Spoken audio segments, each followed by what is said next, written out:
Hey guys, welcome back to Amanda's Mindset. As always, I'm your host, Amanda Russo, and I'm here today with a very special guest. I am here today with Elaine Lindsay, and Elaine and I got connected through PodFest. We didn't happen to meet directly at PodFest, but we got connected after PodFest, and I am so excited to be here with her today. She is also known as the Queen of Reinvention. She speaks candidly about her experiences, infusing her narratives with humor and insightful observations.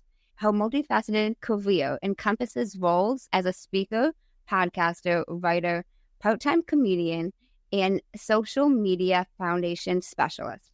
Driven by a profound mission to shatter the silence, stigma, and shame surrounding suicide, loss, ideation, and mental health, Elaine is the host of the Suicide Zen Forgiveness podcast. She is an eternal optimist with a profound gratitude attitude. Thank you so much for joining me. Thank you so much for having me. Actually thrilled to be here. I'm thrilled to have you. Okay, so that was a great bio that you sent me, but I'm curious, who would you say Elaine is at the core? Oh, that's really good. That's a good question. I am a big goofball. I am a weird mixture of suicidal ideation and Pollyanna. It's absolutely the two extremes that there are. And, it took a very long time to learn the name of one, the ideation, and to integrate the two of them. Because I finally learned in the past few years that it's critically important to embrace all the facets of ourselves. Some of them we may not like. Some, in fact, I'll say I hate, which is a very strong word, and I'm working on that. But it's important that we bring them all together and like them until we love them, because they all serve a purpose. And I believe that it's critically important to take the lesson from the bad, also the good, but mostly from the bad. Because if you don't take the lesson, you're going to repeat it. The Suicide Ideation podcast, where did this come from? So when I was a teenager, I had suicidal ideation since I was a kid. I just didn't know what it was. I didn't know it had a name. But for me, any option, whether I burnt my toast or I got in trouble at school or something terrible happened in the family, one of the options on the table for me was always, well, I could just end it. Didn't matter what else was going on. It was always a part. But then there was always that Pollyanna piece that played the glad game every day and always found something to be thankful for. So it was a really weird dichotomy. And when I was 16, I lost a friend to suicide. And it had such a profound effect on me because it played into this, what at the time was an unnamed problem I had. And it made it frighteningly real. My friend was Jewish. I'm Catholic. The other four of our friends were Catholic. And we're used to all the trappings when someone dies. There are, lack of a better word, parties and wakes and all this rigmarole that you go through in viewing the body. And so you have time to process what's happening. Well, on top of everything else in my head, she had to be buried within 24 hours, which meant we didn't get any of that. You get 7 days to sit Shiva. The family were very kind in bringing us into the family and having us sit Shiva with the family, which meant all the mirrors were covered. And we learned all kinds of things more about Andrea, but also about her family.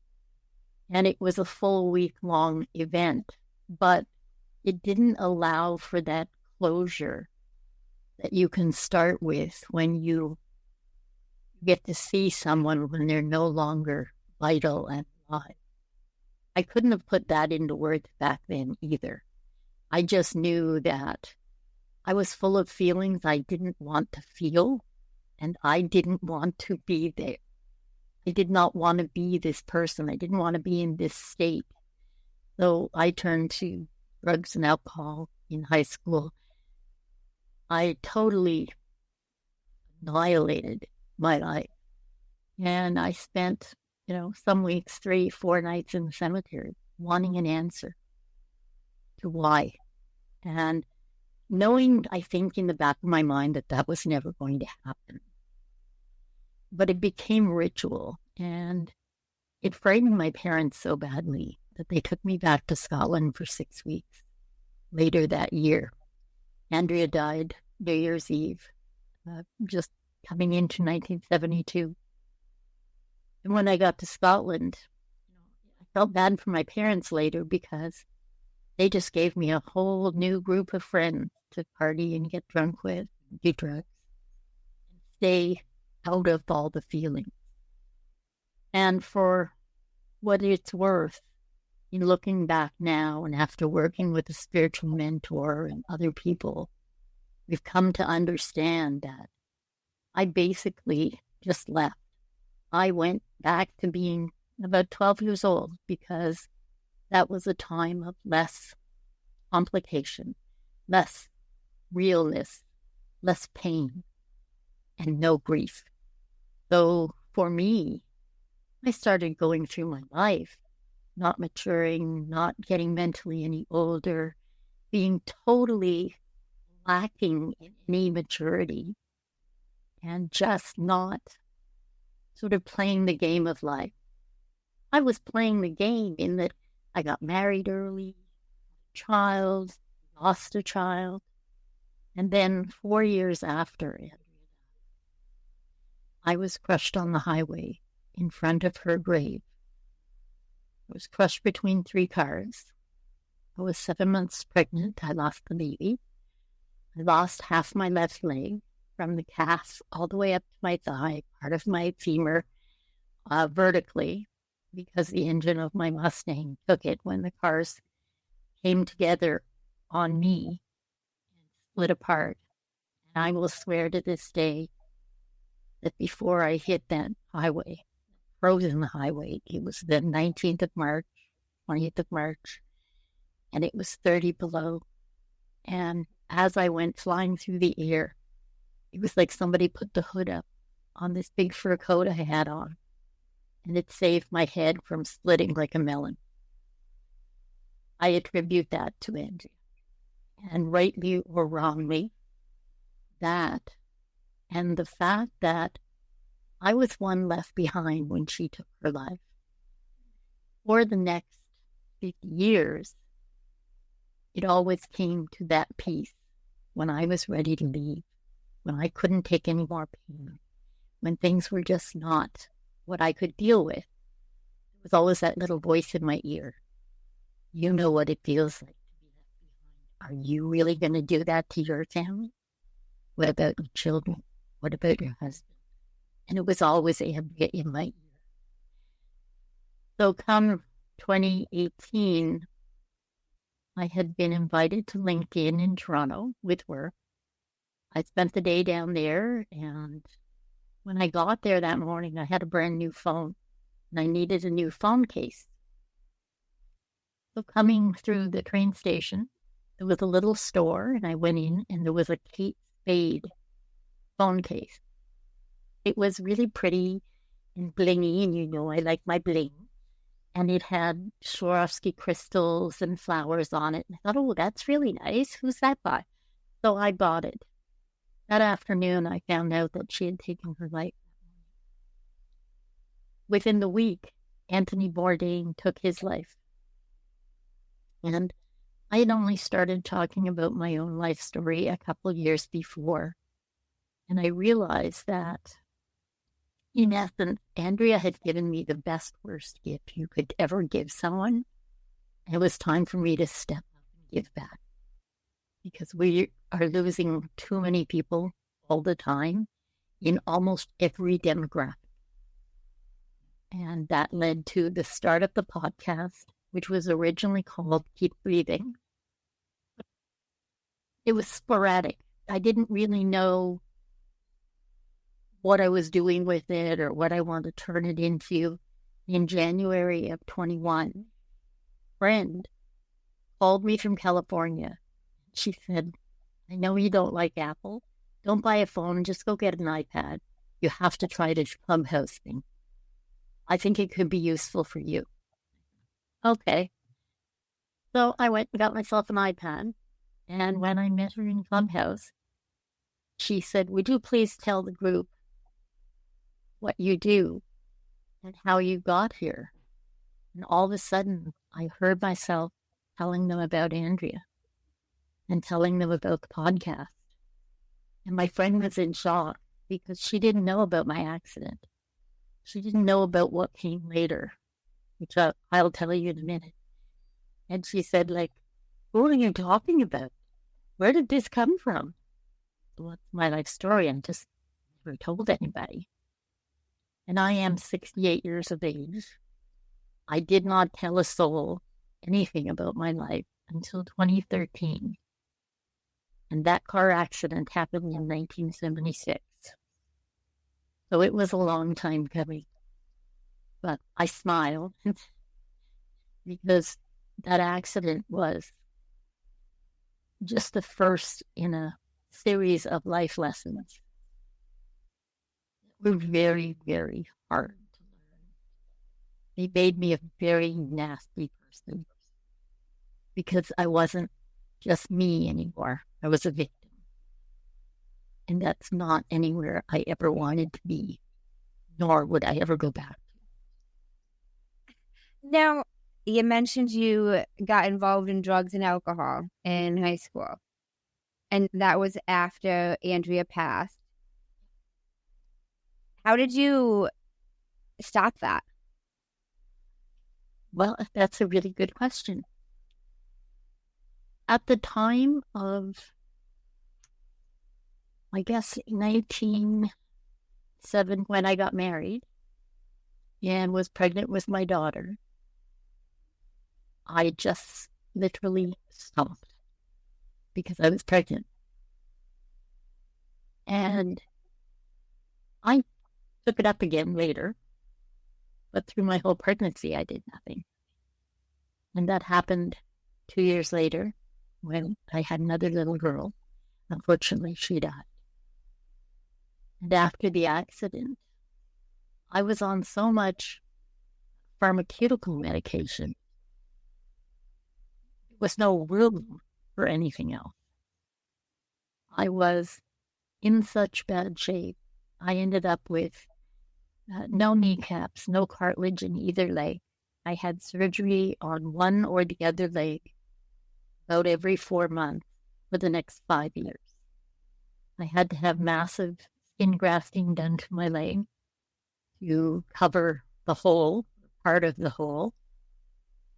Just as an offside, my father told me, still says, I should tell people I got bit by a shark because it's a better story. And it just became a substitute for drink and street drugs. It was just easier to take the pharmaceuticals. Sadly, they were much more dangerous because I was taking enough morphine for probably 5 or 6 people. By the mid 90s, I was taking well over 200 milligrams of morphine every day. Plus, Emerald and Colvin were value, all kinds of other things, because the pain was so intense in so many places. And they didn't have pain clinics. They didn't have someone who could have explained to me that I could meditate, I could learn to visualize, that I could learn to handle the pain. That came much, much later. And not until I had to take, obviously I did not take that lesson that time. because later on I was hit by another car, but that comes much later. I knew that was going to get you. Yeah, that did get me. My eyes like just bugged out of my head. Continue.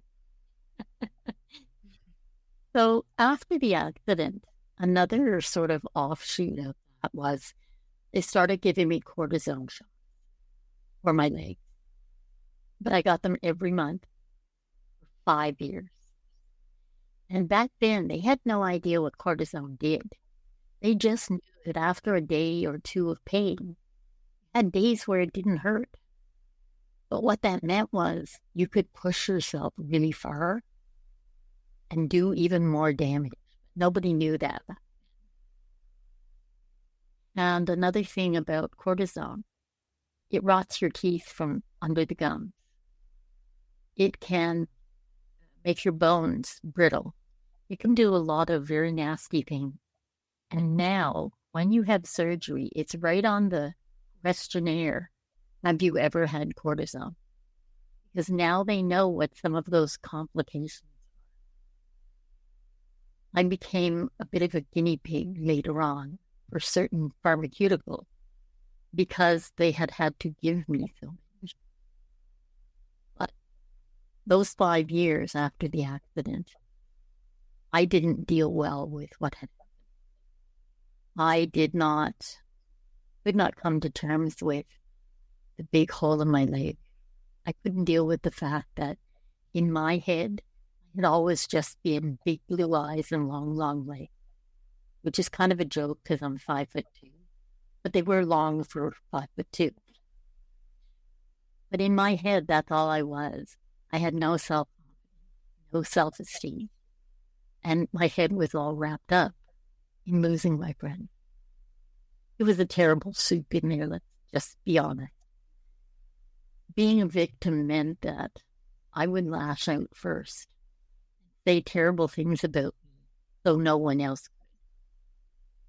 It was sort of a way to make fun of what I thought other people were staring at, what I thought other people found ugly. Because I sure as hell found it ugly. And after those 5 years, I had put on weight. I've never been big. Okay, I figure skated, I rode horses, I downhill skied, I swam. There was no sport I didn't do. I was always active, doing everything. And then the accident took all of that away. I tried to ski a year or two after the accident. Unfortunately, my right leg decided it was going different directions than the rest of me. The skiing became a non-event. It was always hard to control my left leg after that because I had by 1980, I had ruined one marriage and was getting into another. By 1982, I had a little boy. And by the time he was about 3 or 4 months old, I was fully convinced I was disgusting. I was horrible. I was a bad person, all these things. And there's an interesting thing about the universe. The universe will confirm whatever it is that you want. Whether that's a good thing or a bad thing, you will find confirmation for what you look for. So I had heard about stomach stapling as a way to lose weight. And we had gone in a way. It's called stomach stapling. It was called a vertical banded gastroplasty.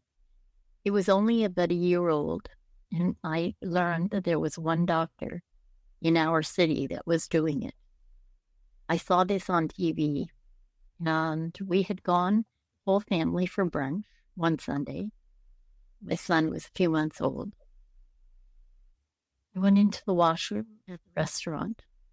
When I was washing my hands at the sink, a lady came out of a stall, and she came up behind me and looked at me in the mirror, and she said, "Oh my God, you are so beautiful. Why are you fat?" And that was my confirmation that what I had decided to do was the right thing. Unfortunately, my whole family freaked out. Nobody wanted me to do this. I had had lots of surgery at this point. They didn't want me having any more. This was, in their words, ludicrous. There was absolutely no reason to do this. But I thought this would make me accept me, as I didn't. And the hatred I had for me was burning through my soul. I just absolutely abhorred everything about me. I thought I was the worst thing on the planet. It's funny what your head does. And in a way, it's weirdly conceited to think that everybody's paying attention. But that woman who, I couldn't even tell you what she looked like now, okay? She was just the universe's way of giving me what I asked. So I set up everything I needed to take 3 weeks off work. We brought in a housekeeper to look after the children. Everything was set out. This is what was happening. I had to go through psychological testing and all kinds of things to be ready for this surgery. And I passed everything with flying colors. Before I went into the surgery, I lost 20 pounds. And that was my commitment, showing them that I was very eager to have this done. Unfortunately, what we didn't know, the doctor was already being investigated because he'd killed 2 people with this surgery. We had absolutely no idea, and neither did the doctor who recommended him. I went into the hospital all ready to do my thing. I knew that for 3 weeks, I would have a tube in my left side that I would feed through. I could have nothing by mouth. I would be in the hospital for 1 week.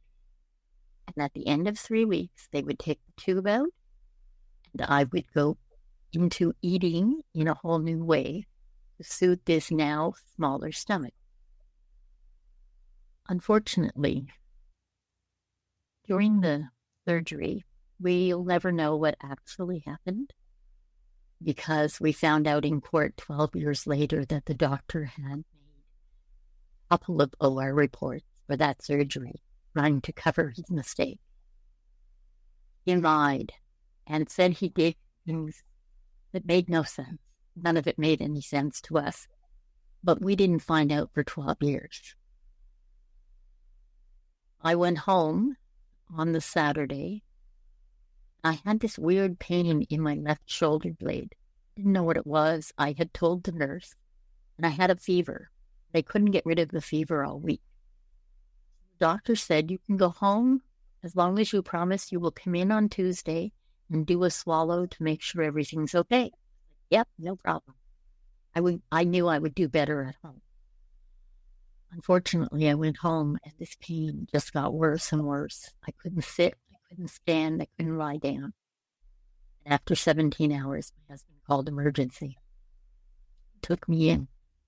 They weren't even sure what to do because it was an experimental surgery, and only that one doctor knew much about it. This was 1983. It wasn't even called bariatric surgery because it was a single surgery, the first one they. After the doctor in emergency gave me a shot for pain, he wrote a prescription because we had to put whatever I was going to take through the tube in my side. I couldn't have anything by mouth. Turns out it saved my life. Because while we were there, we were getting ready to come home, and the resident who was in my surgery came walking through the emergency. My husband said the look on his face when he saw me was absolute terror. And my husband said, I didn't know what was wrong, but I knew something was very wrong. And the next thing we know, he was calling the head of X-ray and calling other doctors. They were telling me that I couldn't leave. And I just wanted to go home. I wanted nothing to do with this. It's like, no, I'll just go home. I'll be fine. He said, no, you can't go home. We have to do a special test. So they did a test. They came back, and not giving us a reason or telling us anything else, they said I had developed a gastric leak. And doctor came through into where my gurney was outside the operating room, and he said, "So, what did you eat? What did you drink?" And I thought, "What?" I said to him, "I'm sorry, that makes no sense. Okay, my whole family is angry at me for doing this. Why would I jeopardize that? I have to show them that this works. It would make no sense for me to do that." Now we know he was gaslighting me because he could lose his job because of this investigation already. So they take me to OR for the second time. Once again, we have no idea what he really did. This time there are 3 OR reports. In one of them, he says he took my appendix out, which is odd because someone actually took it out in 1992. I don't think they grow back. What do I know? In that second surgery, to the best of our understanding, he just opened up half the abdomen and just kind of looked. He didn't really do anything. So the stomach was wrapped in this stuff we call omentum that you find inside your body. And that's what they put around anything that they work on. Well, it basically created a pouch. And that pouch was percolating, full of infection. So on the 4th day after the second surgery, I had an abscess on my left lung. And when my lung collapsed, they put in a chest machine and a hose in my side. The next day, I developed peritonitis. I was going septic. What is peritonitis? It's the whole abdomen becomes infected. Okay. What they think happened is that pouch burst open and all the infection just went all over the abdomen. But again, these OR reports are pure fantasy. And know that on the 28th of September, which was my daughter's birthday, they took me back to X-ray. The head of X-ray said, "We have to take you back to OR right now, or you will be dead by summer." And I said, "Thank you. No, thank you." And then I got a nurse to get me a phone. We didn't have cell phones back then. And I called my father and I called my husband. And I said, "Don't you dare sign anything. I'm not having any more surgery." Well, I don't know which one of them signed it or if both of them did. It's the threat of me being dead by supper. They decided they would sign the paper no matter what I said. He took me back into surgery. The first thing we know that happened is my heart stopped. He, I guess, in response to already being investigated, took everything apart. He ripped apart what he'd done. So my stomach was no longer stable. We did not know this for 12 years. When he was trying to put it back together, you can only rip people's organs apart so many times in 3 weeks, okay? They don't go back together. Your skin becomes what they call friable.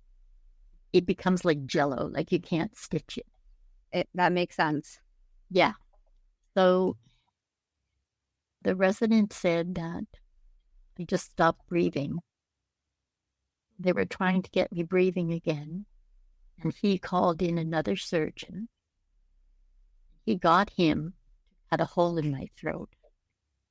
Basically, he slit my throat and went through to the esophagus and diverted my esophagus out my neck. I can honestly say I've never heard of that before. And in all my years, no one, medical or otherwise, has ever heard of this before. There were so many tubes coming out of me when I woke up in ICU that they had to bring in gravity suction bottles on the floor because there weren't enough things on the walls to take them all. And I had a little hose coming out of my neck. Get out of here. Sorry. It's kind of like battery acid, and it was blistering all of my chest. And I think his idea was to not let anything get to the stomach, try and let it heal. But that meant that the saliva was all over me. And it was just getting worse. All of my skin was blistered. And I was in ICU for 11 days. When they took me up to a ward, one of the nurses realized that they should probably call people that do the stoma therapy, which is colostomy bags, for people with bowel missing. They put colostomy bags on them, and the stoma therapists teach them how to use them. They brought in a stoma therapist, and she taught me how to use a colostomy bag on my neck. That was left like that for 7 months. Meanwhile, I'm feeding through the tube in my side, which I kept for over a year. And it would fall out, the stopcock would fall out, or the tube would come out, and they'd have to cut me open again, put another one in. That was like 2 or 3 times a month, more than a year. It got to be incredibly painful, incredibly annoying and messy. And I had this big tube on the right side. We were never sure where he went or where he came from. But he went home with me. I had him for over 7 months, so I called him Hugo, because you go where I go. Okay. You got to find the humor where you can't, right? Okay. It took me more than a year to start learning to eat again. I had to do what they call dilatations to my throat to try and get rid of the scar tissue. The upshot of all this was, instead of me getting what I want, yes, I lost a great deal of weight, but then I lived on Onshore, the protein drink, for 10 years. If you live on nothing but Onshore, you can put on 25 pounds a year. So it just meant that I was yo-yoing back to where I was. We didn't understand why, because we didn't know he'd taken it apart. Which, of course, did not make me a nice person. I had done all this. I had gone against my family. I was in a worse place than I had been before. Instead of just horrific scars on my legs, I had horrific scars everywhere. And that became like a reason to hate me more. And it just got worse and worse. And then, I guess in the mid-90s, I started wondering, this can't be all there is to life. They just can't be crap on crap on crap. So the universe took over. And in 1997, I was walking with my daughter and my son and my one granddaughter. Fine, she was about 3. We'd gone for an early dinner because my son was going to cadet. My son and daughter are 9 years apart. He was getting ready for air cadet. And we were walking back to our car from the restaurant. And this man was backing up. And we were behind his car. But he was looking forward. I don't know why. And so I knocked on the back of his car just to say, hey, stop. People are here. And then we were going to keep walking. Well, the next thing we know, this giant man out of this car. And he's almost foaming at the mouth. You effing bitch, what's wrong with you? Why can't you wait? And screaming. My daughter said, there's a baby here. What is wrong with you? And I told him he was mental. Get back in your car and get lost. You're insane. And we walked up to our car. And I can't tell you where any of us were. I just know my daughter started screaming. I looked, and he had driven up the aisle of cars and turned his car in, aimed at my kid. So I stepped in the way. He hit me in my legs. And I fell on top of his car. Then he backed up with me on his car. Luckily for us, there were people all around that made him stop and were screaming at him. And then I slid to the ground off the car. And somebody called an ambulance. Somebody called the police. A big, big thing. He'd been in the bar before this. When the ambulance drivers got there, I was so worried about how embarrassed I would be. They had to pick up this fat woman and how horrible that was.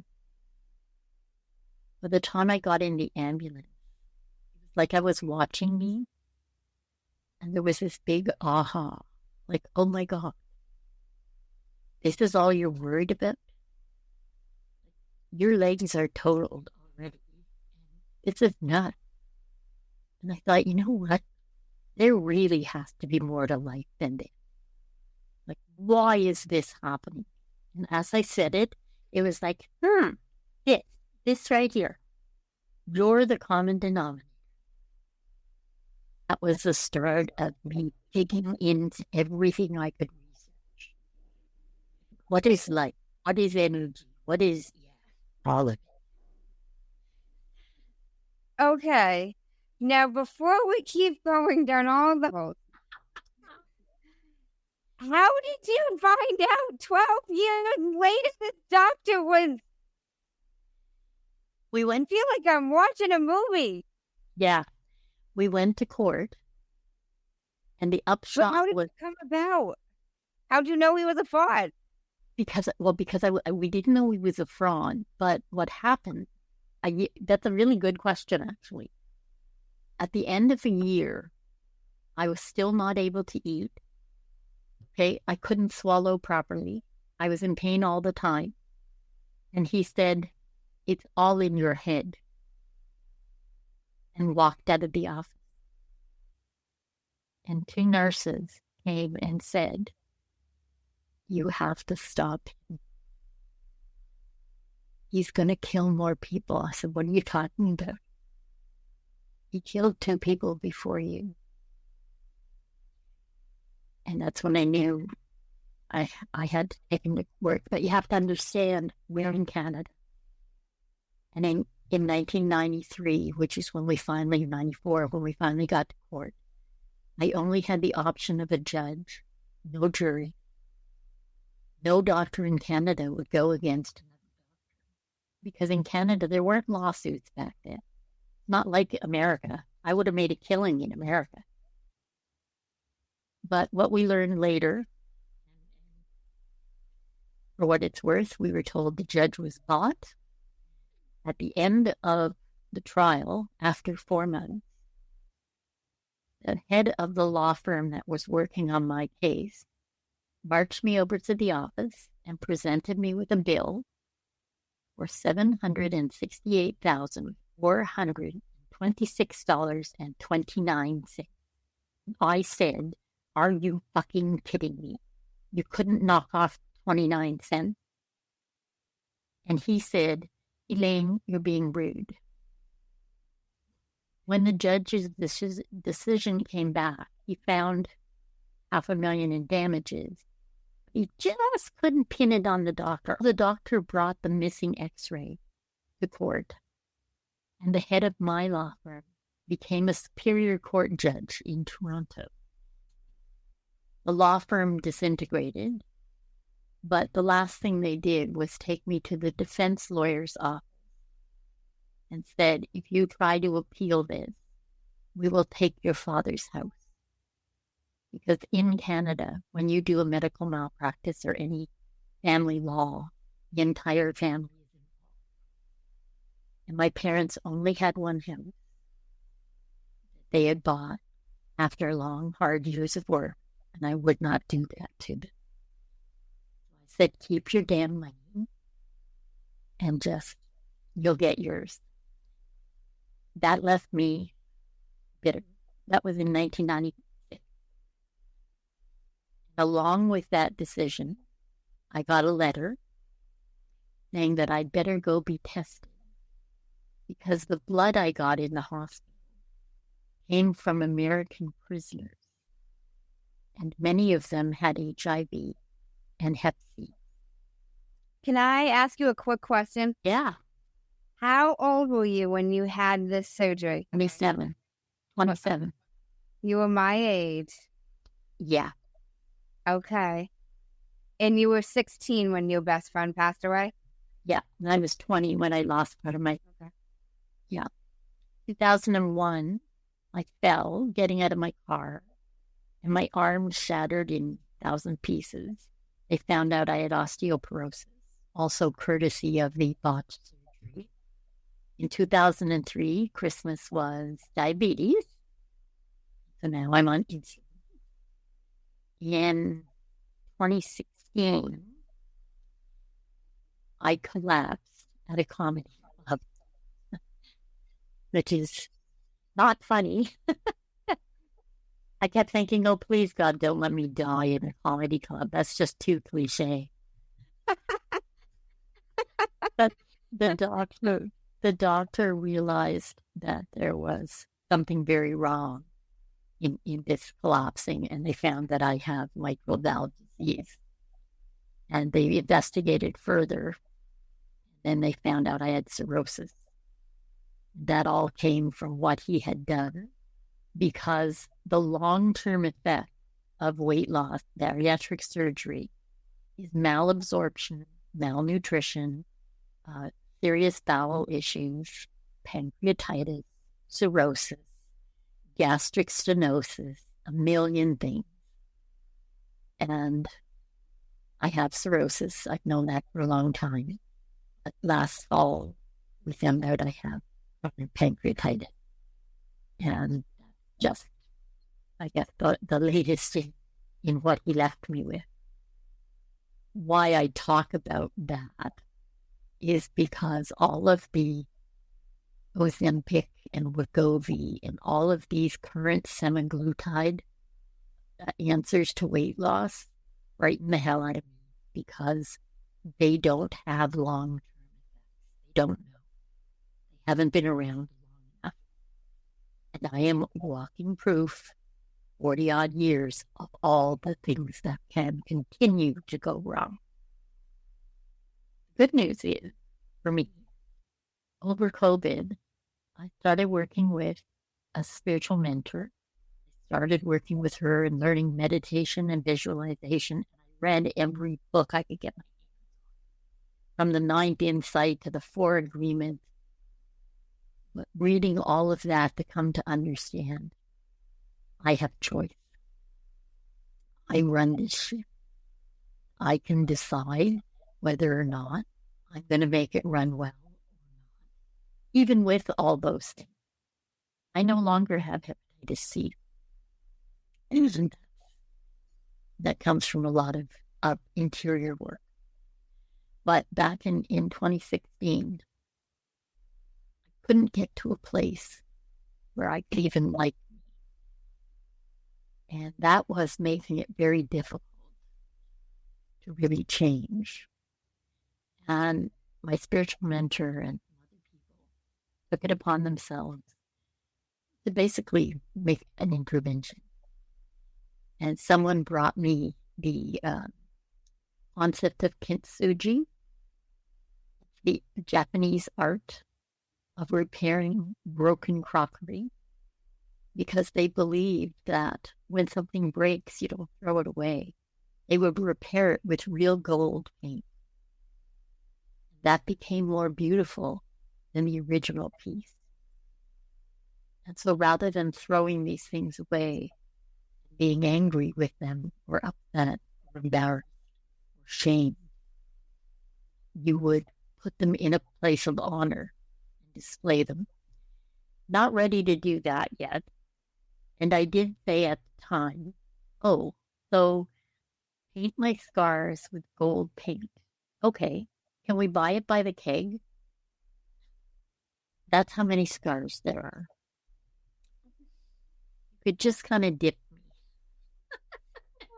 from the neck down. Oh, God. Anyway, it was about learning the lesson and taking the empathy from having gone through some of the most horrifically painful times of anyone's life, having surgery after surgery after surgery, and coming to understand, I got to take the Pollyanna. I got to find the glad that goes with all of this. And what are the things that I can take away from this? Maybe help somebody else. And I will say, like everything else in my life, there's a yin and a yang.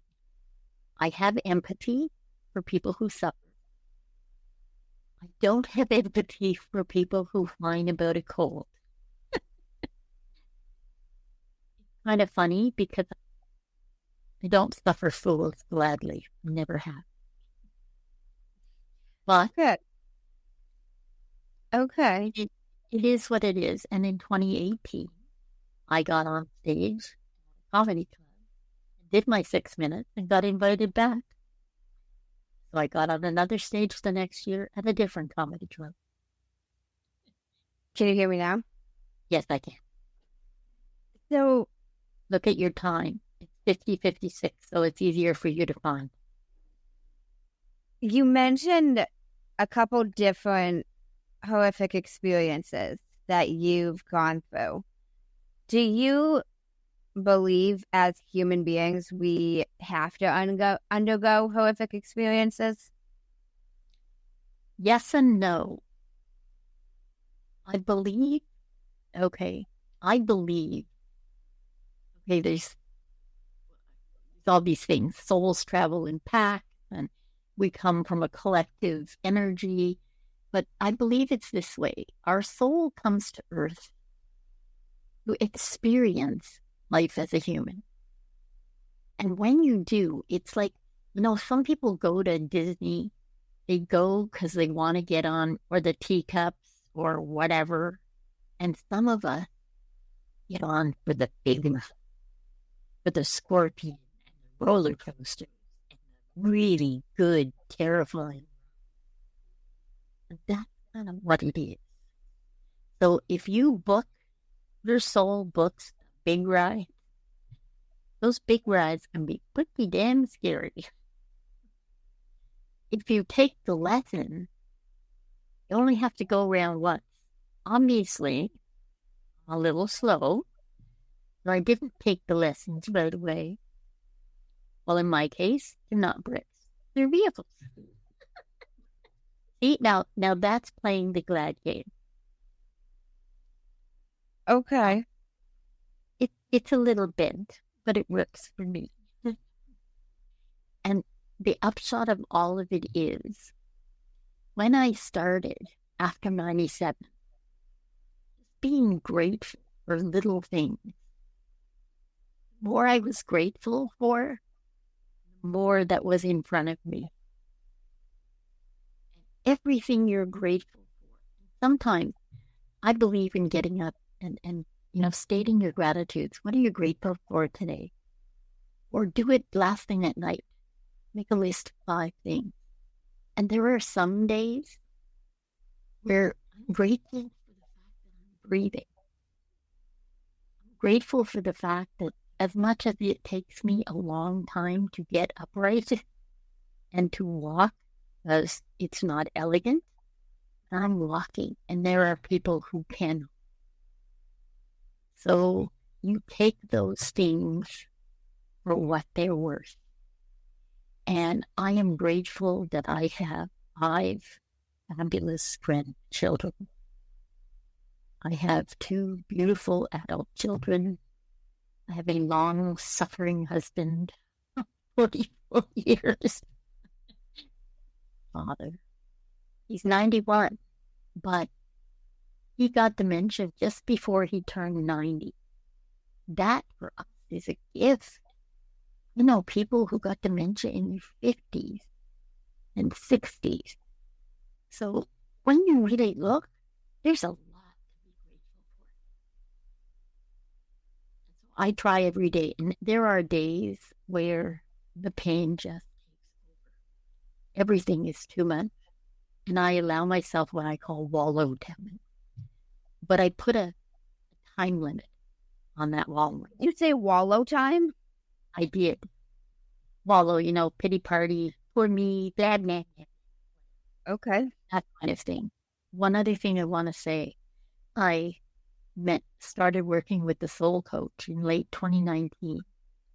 And from 2020, 2021, I dropped 80 pounds. What that did, through all that time, I started dropping all the pharmaceuticals I was taking. Because I call myself a functional junkie, because I needed all the pain meds just to function. The pain is pretty intense. But I went for more than 200 milligrams. Now, I take one 15 milligram Morphine every evening. That's it, and that's all. That's something that I am ever so grateful for. Like it to be none, but right at the moment, we're not there yet. Okay. Wow. So there's a lot of places I want to take this. In terms of your podcast, how soon after Andrea passing did you start that? Start the podcast? Yeah. Oh, not till 2018. Oh, so that's it. Yeah. And only seriously weekly was 2021, because I didn't understand, how do I best make this a gift to Andrea for what she gave me, but how do I help others? And I came to understand through finally telling my story. Because I never told anybody this because I thought it was shameful. I was ashamed that I had to lose weight. I was ashamed I had to have that surgery. I was ashamed that I went out in the middle of the night to pick up a friend who was an asshole and was picked up for drinking and driving. Why I ended up between those three cars. It was all these things of guilt and shame. So I never said a word. And in 2013, when I was asked to tell my story, the first two people who came to me and said, "We would really like to hear this," were my adult children. And I said, "What are you talking about? You lived it." Because my husband hears it all the time. I was involved, but I'm always complaining. When I started telling people, people started saying that's offering hope for somebody else. And I started to realize that if I don't tell people, what if I let someone else hurt themselves? They don't know what could happen. I don't want to have that on. And telling your story lightens your burden. Yes, it does. So I'm curious, what made you decide 2018 now is when you're going to start the podcast? Why then? Well, that was the day that I found out about Kate Spade, and that week was Anthony Bourdain. It just That sort of... that was right before the part. Okay. Yeah, it all came to a head, and it was like, okay, you know what? I'll start a podcast, because I had been doing an online show since 2012 where I interviewed people, and I thought, okay, I can do this as a podcast and talk to people, and that can help them with their story. What type of guests do you primarily interview on your podcast? Well, we discuss suicide loss, ideation, and all forms of mental health. We have covered the gamut from anxiety, depression. I have a very dear friend whose father took his own life and that of her sister when she was 10 years old. And I mean, that's a horrific story to live through, a horrific story to have to tell. But once you get it out there, then you're not carting it around anymore. People who have lost their husbands, their wives, their children, their fathers, their mothers, all of them. We have almost 130 episodes mixed in with a number of solo ones where I talk about the lessons I've learned on my journey. Because, there's a whole bunch of them. Would you say there is shame around suicide? Absolutely. And that's the whole point of my mission, is the silence, the shame, and the stigma. We need to stop that. Okay? Because the bottom line is this. Some people say it is the absence of hope. If you get to a place where you no longer have hope, that is when people take their lives. But it's not about leaving people. It's not about taking their life. Mostly, it's about ending their pain, whatever that is, whether it's emotional or mental or spiritual or physical. It's about ending that pain. And if you talk to people who have attempted, they always say that they were leaving to make it better for those that are still here. It's the chemicals in the brain that tell you these stories. As children, we're not told how to deal with our feelings, the thoughts in our head, or our brain. Nobody tells you how to drive your brain. Rex Sykes said it best. Like, you get a license to get a bicycle. You get a license to get a cat or a dog. There's no license for your brain. Nobody teaches you what to do with it. It's the best computer on the planet. And we're just handed it and have at her. No, it doesn't make any sense. Children, if you don't teach them, there are no bad feelings. Because even anger has a use. We have to understand that feelings last 3 to 90 seconds. They're meant to flow and go. We're not meant to hang on to them. But that's what we do because we don't know any better. The animals don't do that. Watch animals when they think there's a predator around. They all go on high alert. You can see them. They all jump out as one. They all run like hell. And when it's over, if you really watch, you'll see they all do this shimmy from tip to tail. And it's shimmying off the feelings, shimmying off the cortisol, the angst, all those things, all the hormones, all the terrifying feelings. They just shimmy them off and go on living until the next event. Humans don't do that. We drag it with us down the road till next week, and then we drag that one with us. And if something else, we drag that one with us. So how do humans start to let things go? Well, I think we need to start teaching people. Feelings are meant to flow and go. It's not an esoteric joke. It's a fact. And learning to handle anger, dismay, hurt, depression, annoyance, jealousy, all of those things. Handle them for those 90 seconds and then move on. No, that's true. That makes a lot of sense. So you agree that there is shame around it? Yeah. Why? I don't think there should be. I struggle with this because my uncle committed suicide when I was 12, I wouldn't say. I'm just going to stop you there because this is really important. We don't use that term anymore. You know why that was? Because at one time it was illegal. Yeah, I do remember that. And so we say took his own life or died by suicide. Okay. Because it is very triggering for people. And the fact is, the laws have changed as people have learned to be more forgiving, more empathetic, more understanding. Okay.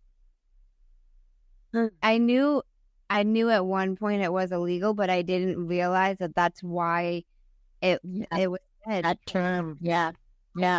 I never knew the two went together. Okay. Now, my uncle took his own life, and I think I was 12, but I didn't find out till I was 17 how he actually passed away. It was like this big family secret. Yep. And I can understand why they didn't tell the kids. How do you explain that? Because it was graphic. How do you say that to a 12-year-old? I get it. Yeah. But there was still so much shame even as I got older. And it was still like this big family secret that it's not frequently talked about. And everybody knows that there's this one sister, and it's her husband that, that took his life. And it's just like the elephant in the family almost. It absolutely is. And it shouldn't be, because, there's no shame that your alcoholic uncle died, drank himself to death, or aunt or grandmother or whatever. And to me, that's worse. Yes, it is. Absolutely. Absolutely. But all of those are diseases. So there's nothing to be ashamed about. There's a lot to be sorrowful for. There's a lot of there should be empathy for the people around them that go on with this. But one of the horrible things, I think, is that people stop talking. People don't say their name anymore. They just put them to the side. They don't talk about it. One of the least known demographics are the number of children who have taken their own lives. And there are a lot. But people don't talk about it, so you don't get that in the death certificate. And the fact is, if we had the numbers, maybe people would do more about it. Because I just think it's horrific. So what do you think is the next step for us to be able to make it? I think this has to become part of the day-to-day conversation. All the tough stuff, the taboo stuff, we have to make it part of conversation in families so that when your 10-year-old is having bizarre thoughts and they don't understand what to do with it. Because not all thoughts are real, not all thoughts are truthful, and not all thoughts need to be acted upon. But you can't know that if you've never been told. Wow. This was some heavy stuff. Oh my gosh. Yeah. Have you heard of a man named Jay Shetty? Yes, I know Jay Shetty. I don't know if you've heard my episode, so you might already know how I wrap this up. But he has 2 segments that he ends his podcast with, and I end mine with those as well. And the first one is called The Many Sides to Us. All right. Okay. Number 1. What is one word? Oh my God. Or I would like them to describe me as? A handful? Okay. Number 2. What is one word that someone who knows you extremely well would use to describe you? Bent. What is one word you use to describe yourself? Funny.